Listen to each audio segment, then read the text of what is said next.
Hi, this is Erin from Blossy Bee. Welcome to my channel. The plan for this video is a little different as it's a part 2. In my previous video, I made some alcohol ink style resin pieces without using any alcohol inks. So we're going to turn them into some decorative magnets, pendants and earrings. And here are the pieces after I demolded them. I'm going to start working on the ones that I'm turning into a magnet first. I did have a few more little hearts in a mould that I had poured that I thought I would demold. These are very sparkly, full of glitter. And I did also use that same little bit of leftover resin to fill up the 2 moulds that I often have on standby for extras. And the first one here is my little bear mould, and he looks awfully cute, very golden, almost like honey inside of him, very appropriate. And this is my moose mould, and again that's similar golden tones, and there's also some rose gold running through as well. And of course he has matching little antlers, which I demold too. So as I put these together today, I'm going to be using the E6000 glue and a few different sorts of magnets to attach to the pieces. I'm always looking for a good source of magnets, so if anyone knows of any, please feel free to reach out to me. I seem to not be able to find a supply that's consistent and reliable and, of course, strong and not too thick. So just using a toothpick, I'm going to go ahead and apply a little ball of glue to the back of each of these. Hopefully you've watched my first video, and that will help you understand the process it took in creating these.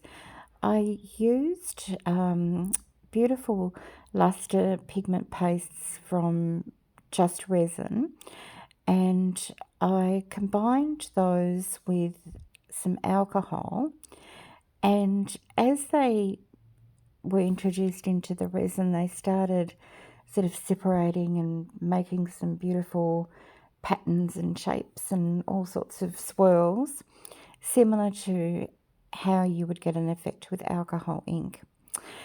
Now, working with magnets is a little bit challenging. So, see up in the top, in the left-hand side of the screen, there's 9 hearts. Then there's a column of the next size down. Keep your eye on that top magnet in that pile. It's a darker coloured one, and then there's a sort of a reddy coloured one underneath it. It's there. Look, magnets are attracting to each other. What can I say? I did pick this up before the glue cured, thank goodness, and I was able to reposition the magnets. But yes, they can be very tricky to work with. And these little ones, I've got 2 different types at the moment that are both advertised as super strong.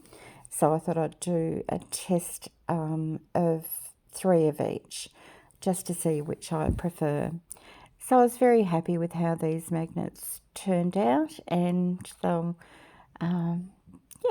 look very pretty on someone's fridge. Here they are. Just gorgeous colours. Very happy with them. And of course, I've also got a magical little bear and moose to join my collection of things that I make with leftover resin. So now I'm going to turn my attention to the pendants. This first one, I decided that I would like to cover up some of those spots of pigment that had dropped through the resin when I was making them. Didn't really love that effect, so I took some little nail art embellishment pieces and popped them into the resin over the, I guess, the offending spots. And then I thought, well, actually, they do look like amber to me, and amber does trap things in it over time. And I thought I'd go ahead and explore popping different little embellishments out of the container into here. And these ones were just teeny little feathers, so I just moved them around in the resin until I was happy with their positioning. This one I decided to actually turn into a little sort of a starfish, because luckily I was able to find an additional feather in the pack. So I'm just going to keep going through this on fast forward, showing you how I finished off each piece, whether it was just doming or whether it was doming and adding these embellishments. I only wish I could work this fast in real life. It's quite therapeutic actually going and doing an activity like this, just adding little pieces. Thank goodness for tweezers. I would not have been able to do it without them. So after I come up with a different pattern for each one and use all of them, I get to the last one, which is this large oval. And this one, the same as the first one, was really worrying me with those splotches of ink. And so I tried to be strategic with placing these little pieces on there. So this one had little moons and stars. So once all the pieces were cured, I then had to think about how I was going to actually attach findings to them and turn them into jewellery. And this is where I had a bit of a dilemma. Some of the findings I have felt like they were either too bright gold or just not suitable. So I actually decided to only show you a couple of ideas of how they could look.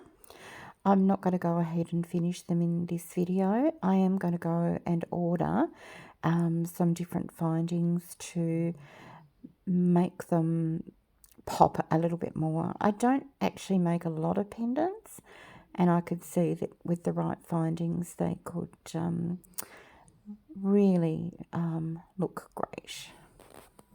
I don't have any footage to show you, I'm sorry, of me making the earrings up. I did decide to add a charm to the ones on the left, and these ones I finished just with silver findings here, and the gorgeous little ones with the clear resin and the pixie dust are a little bit difficult to see on that background, so I took them outside and you can see them sparkling away just beautifully. Thank you so much for watching this video. I really appreciate it. I love reading any comments or suggestions you might have for future videos, and if you would like to subscribe, like or share, that would be amazing. Hope you enjoy some photographs of the work that I've done, and I look forward to seeing you in the next video. Bye for now.